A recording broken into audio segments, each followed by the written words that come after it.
Caleb Williams responds to the viral video that's going around with him from a drill, and I love his response. We're going to talk a little bit about that, plus the standouts from day 13 in practice, and Romo Dunze has a major thing to say about Caleb Williams. We're going to talk about all that, plus dive into the mailbag right after this. You are now tuned in to Chicago Bears Central, your number one place for all Chicago Bears news and content.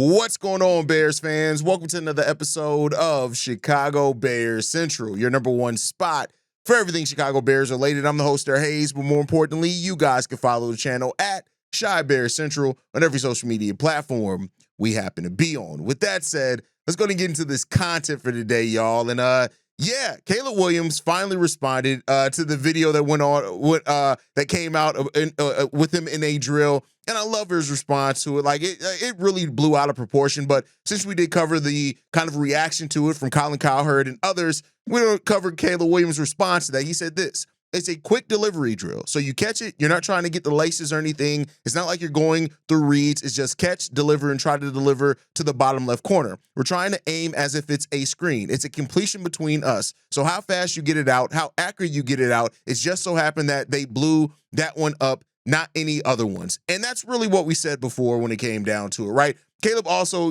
basically laughed at it, saying that he found it all hilarious, saying this: I just laugh at it. He said, I was competing, I missed it. It was fake anger that I showed. Being with your friends, you might use some choice words with your buddies.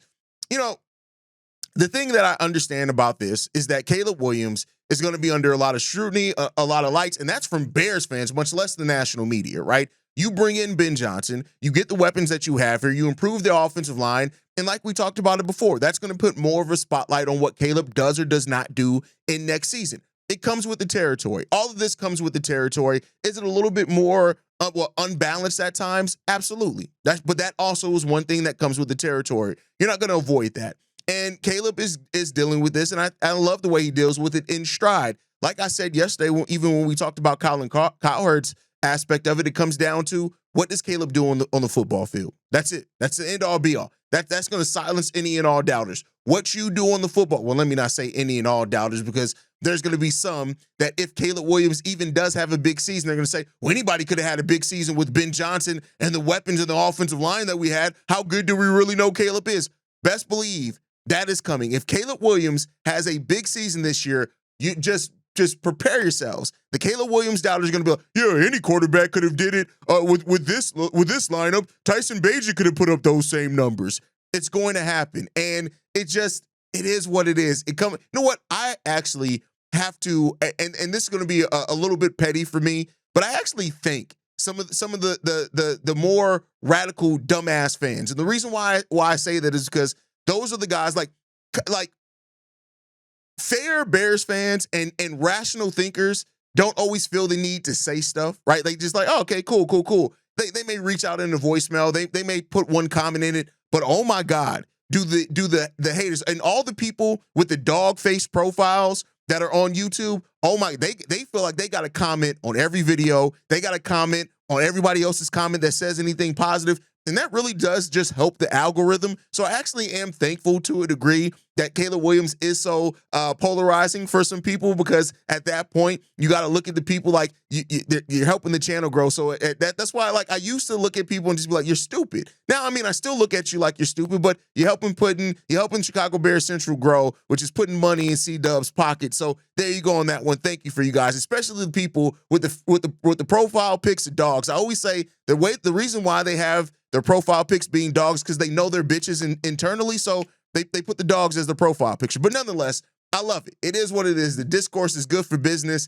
The doubt is good for business. And it all comes down to what Caleb proves on the football field. But even if he is proving it, the people who are just anti-Caleb through and through, they're going to have those same comments. Now, again, this isn't to say the people that have rational critiques and criticisms of Caleb Williams. That is a very different thing. The people that have rational conversation and discourse about where Caleb Williams is as a quarterback, like I said before many times, he needs to improve on his accuracy down the field. He needs to improve in his ability to attack the middle. He needs not to hold on to the ball too long. The people that have those rational conversations about where Caleb Williams needs to grow as a quarterback, that's all welcomed as well, because there is that. And we're not going to talk about Caleb as if he's some perfectly polished and done piece yet. No, he still has a lot of areas that he has to grow in his ability to play football and run an offense. And hopefully we start seeing, we see some of that growth in this season, because that's what you want to see as you continue to grow from it. But Rome Odunze had some comments in regards to it. And this comes from Jeremy Fowler, and he says that this: Rome Odunze told me that Caleb Williams can literally be the best quarterback in the NFL. He's far away from that right now. Ben Johnson has been relentless on him with the details. They're just trying to get him to do the basics right now, and then they'll work on the off-scripted plays, the mobility, all of his strengths. That will come. Chicago Bears elite quarterback play is an oxymoron. As far as the ability of Williams, they see it. The players recognize it. They have to get it out of him. They're treating him like a rookie right now. Now, I don't know how much I agree with that they're treating him like a rookie. Ben Johnson's basically thrown the whole playbook at Caleb Williams, but I do like the moment there that he said that, they are working on the things that they need him to improve on, and then they'll build off his strengths. That, again, it shows a development plan there, and that's something that we did not have under Matt Eberflus. Hell, Nick Saban had to come in here and just get to Matt Eberflus to understand the importance of the relationship between a head coach and a quarterback. So hearing that Ben Johnson, has that development plan for Caleb, that he has those things that, hey, this is what we need to work on first, because this is where you're weaker at. Your strengths are your strengths. We can build off those strengths at any time, but we need to focus on these things that are not getting done, that we need you to do as a quarterback first, so you can be the quarterback in the NFL that you have the potential to be. All the things, the mobility, all those natural things, the off-scripted plays, all those things that you have in your toolbox, they're still there. They're always going to still be there, but we need to add to that toolbox first, and then we can have a full complement of tools. Then you can go into the tool shed and pull wherever you need at any given time. So I understand that process and that the way that they're going about developing Caleb Williams, and I think it's with intentionality, and therefore I can't be mad at it. It's going to help Caleb in the long run. It's going to help him be the better quarterback, and we need to get to that point. And that's just what it is. That's the end-all, be-all. It's how you're going to get what you see out of Caleb out of there. And then once you extract that and you get to that point where he's doing the things that weren't necessarily the biggest strengths in his game, he still has all these other strengths that you can go to that were more natural gifts. And that's where you start building something special here. And so we'll see if Ben Johnson, this offensive coaching staff, and Caleb Williams, for that matter, is up to the test. And we'll see what happens after that point. But you guys can let me know how you feel on all of that down below. Day 13 of training camp was yesterday. And there were, while we talked about some of the ins and outs of training camp, there were 3 important standouts in training camp yesterday. One of those players was Dayo Odeyingbo. Even though the pads were not on yesterday, Dayo had really nice reps reportedly yesterday. And once he was going up against, he did get past Braxton Jones multiple times when it came down to that. But the plays that he made in the team drills, were big when it came down to it.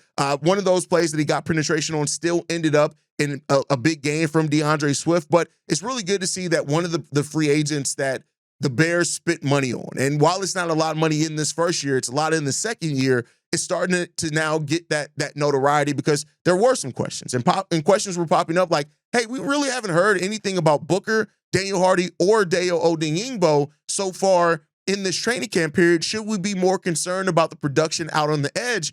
And I feel like those were fair. We've heard things about Javon. We've heard things about Grady Jarrett. Hell, we even heard things about Chris Williams as a defensive tackle. We've heard Montes Sweat. We haven't heard a lot about those other defensive ends so far in training camp, and maybe they'll show it in the preseason game, but it's good to hear that, Dayo Odeyingbo had some good back-to-back plays. He got past Braxton Jones in some reps as well, and hopefully that continues for Dayo Odeyingbo, and we can continue to see what he's going to bring to this team to help alleviate some of that pressure. But guy that's continually stood out is Montes Sweat. The 79th and Hollis podcast said this: Montez got the best of Darnell Wright so far. In a game, he'd probably strip sack Caleb on a play. We need a big year from Montes Sweat. No ifs, ands, or buts about it. How we get to that is based on how the defensive line performs overall, how much we can bring pressure without him so that he's not double-teamed. A lot comes down to that, but there's no doubt about it. Montez Sweat needs to have a big year next season for the Chicago Bears.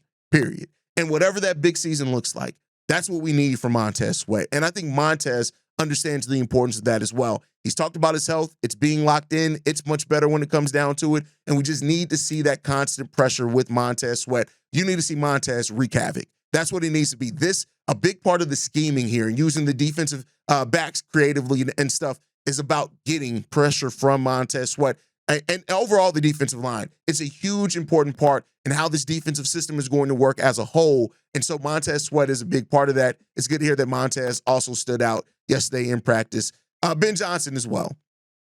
Ben Johnson is somebody who, putting fun plays in there for the offense, even having a fun practice where the offense and defense switch sides, all that type of thing, having Joe Tooney line up as defensive tackle, DeAndre Swift was a linebacker. Like, Ben Johnson understands how to strike a balance. And while he has gotten on his offense and it's been a hard ass on his offense, having those moments where you have fun in practice, I think is also important for team building, especially after the physical practice that we heard the Bears had in day 12. So day 13, having more fun, the pads not being on, some of that pressure being off. Ben Johnson has really operated this really, really well. And I think it's gone over some people's heads. But for the most part, people that say, hey, we got to wait and see what it's going to be once we're playing football. You got that. It's right around the corner. Going down this Sunday. We're going to be covering it here live on Chicago Bears Central. So make sure you guys stay in tune with us for that, because it is going to be a fun time period here with hey, he's back on. C-Dub's back on the call. We got the GOAT coming back. He's back on the call. He's going to be there. So,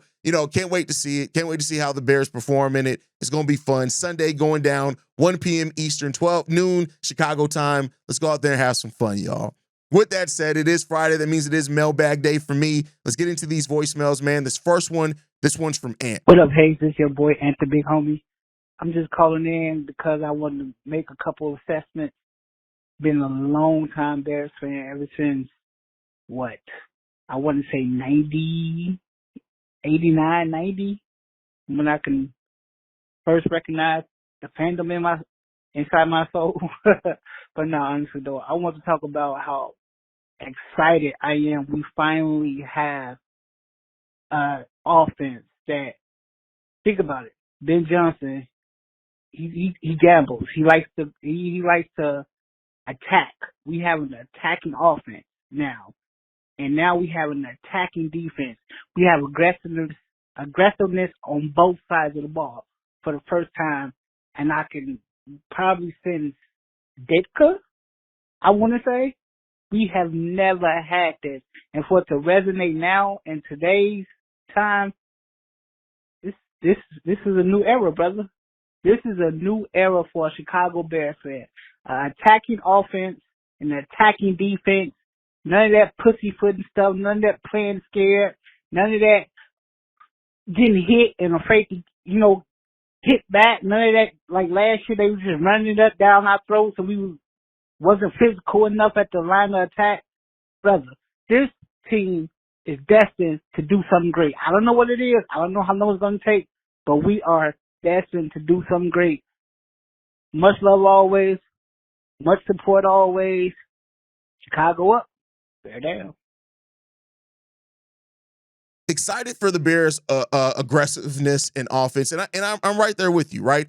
But I think to be an aggressive, especially offense, you have to execute, and that's why you're seeing like Ben Johnson want to get the pre-snap things together. That's why you're seeing the attention to detail being important, because you cannot be aggressive and be sloppy, right? Because so you have to have that execution part of the thing down. I think you're getting to that, and you're seeing why Ben Johnson is putting as much emphasis on that as he has in training camp. I'm super excited for what this team could be this season. There's really good potential for what this team could be, but they got to go out and prove it. We talked about potential before. We've had exciting off seasons before, and they haven't always amounted to jack shit. So we got to see how that's going to develop for this team as well. But there's a lot of reason to be excited, and I think that we have the creative minds and Dennis Allen, Ben Johnson, Declan Doyle, like the coaching staff is a big reason to be excited about this team this season as well, and the standard that they are setting for this team. And we'll see how that continues. But great voicemail there. And let's get into this next one, man. This one's from Mike. What's good, Hayes? Claws up, Bears down. My name is Mike Sig. I'm calling from the East Valley of Phoenix, Arizona. I'm originally from upstate New York. Been a Bears fan since about 84.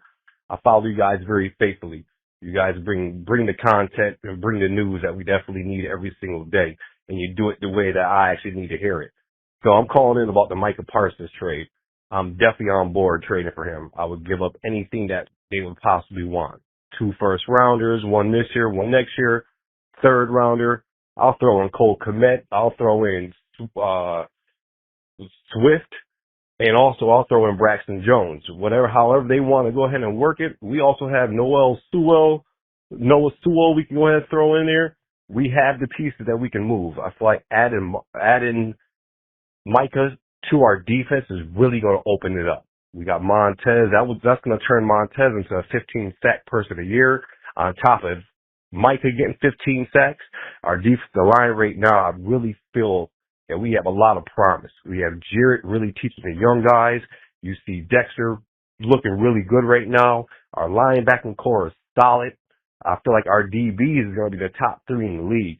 If we go ahead and add Micah this year, we're going to do that playoff push and really see what we have before we have to go ahead and sign Caleb to that max deal in about 4 years, 3 years, whatever it is. You know, next year we would definitely be Super Bowl contenders. If we add Micah, we would see the solid piece that we need to actually evolve and become that team that's going to be in the Super Bowl content for the next 3 to 4 to 5 to 6 years. I'm calling about Micah. We need to add that brother. We need to go ahead and bring him to Chicago. We're going to treat him with tons of love. He'll be that piece that we got a couple of years ago when we had added Khalil. We need him.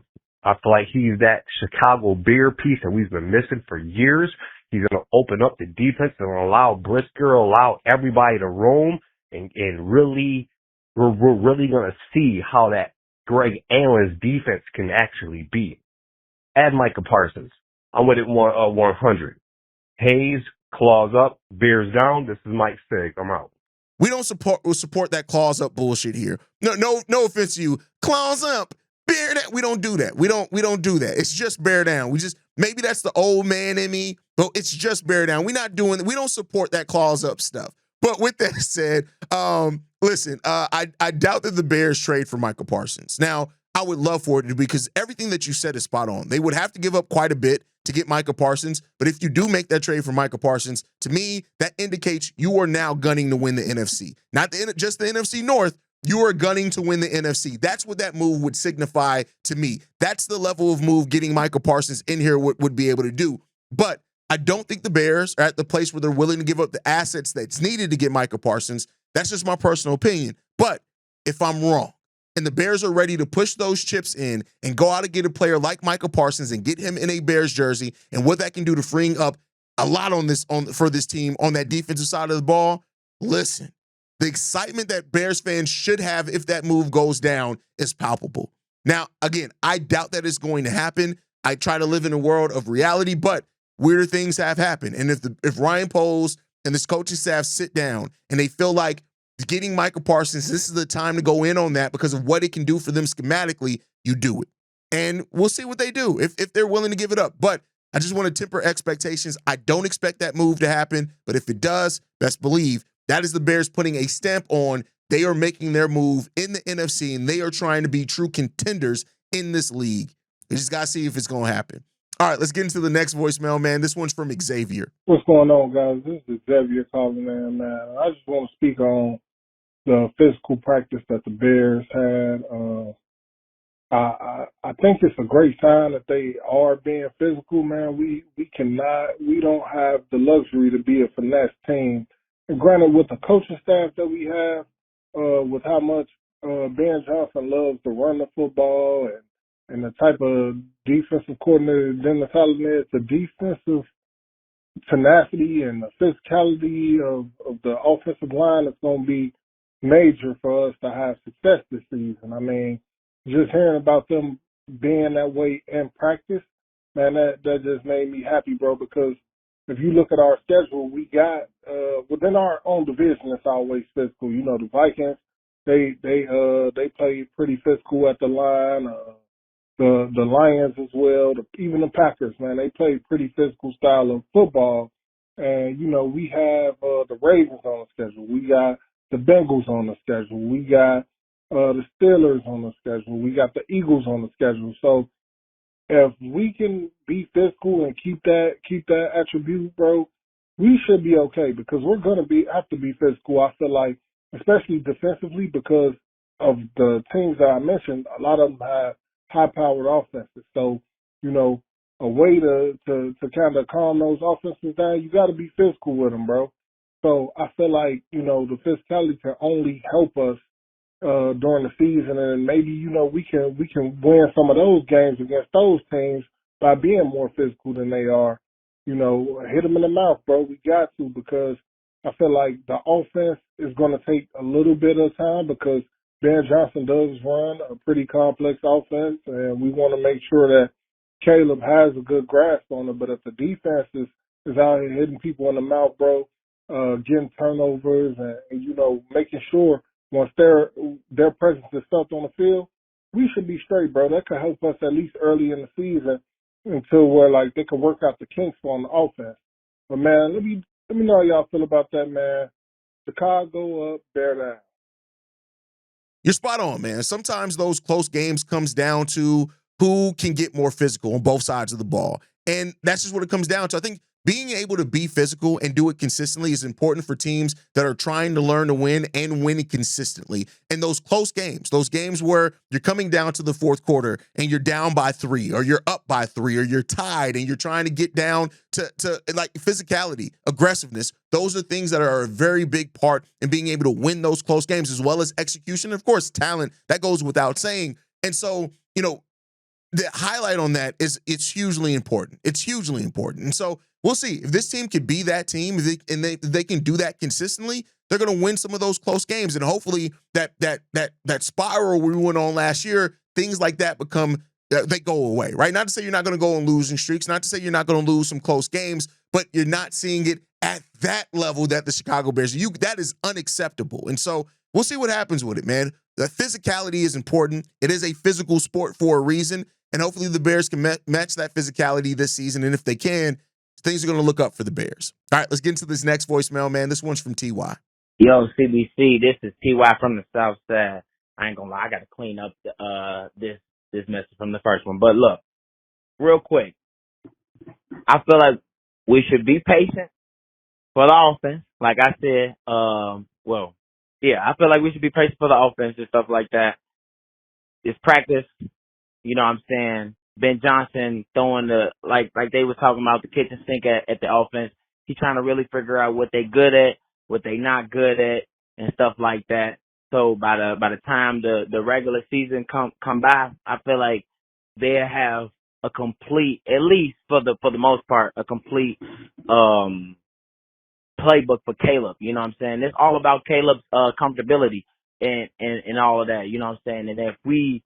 And if we believe Ben Johnson to be the good coach that we want him to be, then we should understand that he knows those type of things and he understands that it's a certain patient level that you have to have in order for you to, you know what I'm saying, move forward in the right direction. But I feel like all the you know what I'm saying, the frustration with the offense, you know what I'm saying, I feel like that's kind of bogus because we also have a defense that's supposed to be looking good too. So, you know what I'm saying? We also got to keep that in mind too. But, real quick, I just want to know, like, it's a fantasy question.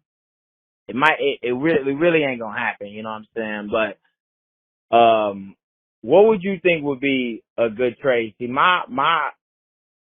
or a good trade for Micah Parsons. My, you know what I'm saying, idea, because I was talking to a couple of my homies about it. I was just like, shoot, Ben Johnson have traded DeAndre Swift before. Not to say that he don't like him, but not gonna lie, Cal Monunga is pretty decent as a running back. And if we keep Roschon Johnson at, you know what I'm saying, with with him staying healthy and stuff like that, and keep him from getting, you know what I'm saying, the concussions and stuff like that, we could really develop Cal Monunga and make him the one and have Roschon the 2. That's a nice little Sonic Knuckles right there.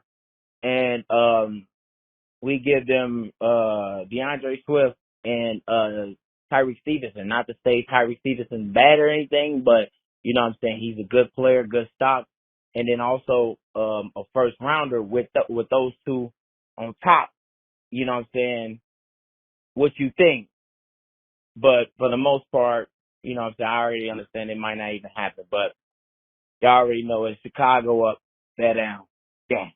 Patience with the offense, absolutely. I think you got to practice some patience. This offense is going to have some rough spots. They're going to get over some things. I'm not in the camp of some people. Like, I've seen comments where like, oh, you got a new coach. It's going to take 2 years.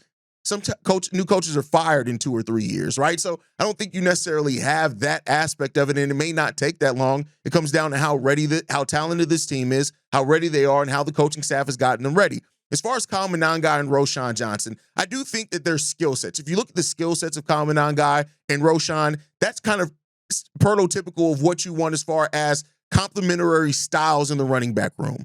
Roschon has a lot to prove before I think he's even going to get a second contract, or you can bet on him consistently, and being healthy is a big part of that. Kyle Monangai, I'm not one to put a lot on a player before we get to see the reality of what it's going to be. And we'll see. But either way, like, Kyle Monangai is going to have work his way up the depth chart. We'll see if he does that in this year. But I do like the more modern style that we have between those two players. But DeAndre Swift is still going to get his reps. He's still going to get his snaps. I think overall, as this running back room, I think this is going to be more solid than people are giving it credit for. Now, as far as, you know, the future, I still think the Bears, one of their biggest focuses in next year's draft is going to be running back.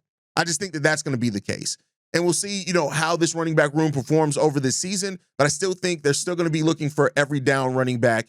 And we'll see what that ends up bringing to this team. But all right, let's get into the last voicemail for today. This one's from Keys. Yo, what's up, guys? It's your boy Keys on this lovely Thursday afternoon, man. Hope all is well with you and yours. With that being said, let's get to it. So, everything that's been going on this week with Caleb, man, from the beginning of the week, the whole Coach JB show, and then you got Colin Cowherd trying to find everything to criticize Caleb, right? Now, Hayes and the CBC crew, I'm all for criticism when it's justified, right? But call a man out and call him Caleb, say that you've seen enough of him in one drill to say that he's not the guy, or even to the point that his emotions need to be regulated or all this and that. Look, I understand criticism, but like, be fair, right? We know the media not going to be fair. That's why I like watching you guys show along with Pat the Designer. Like, when you know that Caleb has to do X, Y, and Z to be the quarterback that we want him to be for this franchise.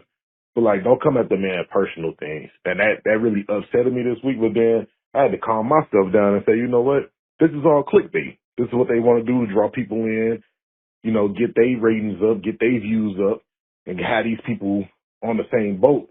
You know what I'm saying? So eventually I'm at this point now where I'm like, for every criticism you're going to give, if he goes out there and does more than what you've said he's not going to be, it needs to be the same type of praise. But we don't know if them people actually don't do that. You know what I'm saying? So shout out to my boy Darius. I interact with him quite a bit, and it's like, hey, we know what it's going to be. We know what it is. Like, even with our own media, bro, like, they just going to criticize him. But yes, the pressure is on him. But I think just watching the press conference that Caleb gave out today, he expects it. And I think he's just going to be fine. And I think we're going to be fine as offense because it's going to take time for it to grow. Also, seeing the reports of Kyler Gordon and Darnell Wright going down today, it makes me even think, too, like, with Ozzie being a former right tackle, and then we got Braxton Jones, the left tackle, could we see a flip where we could see Ozzie be interchangeable? Or anything with the O-line that, you know, could happen. But let me know what you guys think, as always. Shot-town up, bear down.